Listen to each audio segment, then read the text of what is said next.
Arestado ang tulong drug personalities makalis ng sakyadaon kan otoridad ang sarong drug den sa Puro 4 Barangay Triangulo, Naga City, Kasubanggi.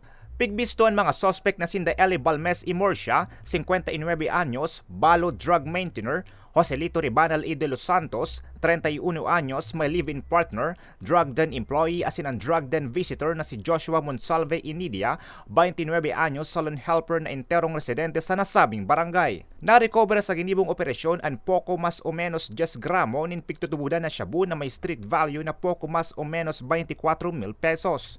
Nangyari po ini kasapon, October 15, 2024, bandang alas 5 po ning hapon. Ini pong drug din na ini, naon po sa Zone 4, Barangay Triangulo, Naga City. Tulo pong high-value target ang nadakop ta digdiyo. Bali po, ang nakuha ta po is around 10 grams of shabu with a estimated street value of 24,000 pesos.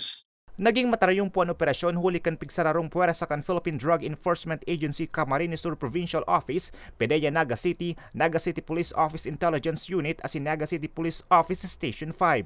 Naaatubang ang mga akusado sa kasong pagbalgar sa Section 5, 6, 7, 13, 14 asin 15 kan Article 2 kan Republic Act 9165 o ang pagbalgar sa Comprehensive Dangerous Drugs Act of 2002.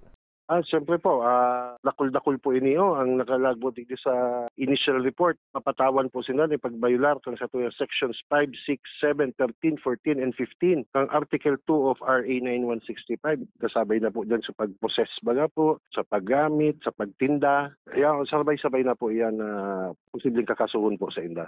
Para sa mga baretang tatak Bicol, Ariel Obeya.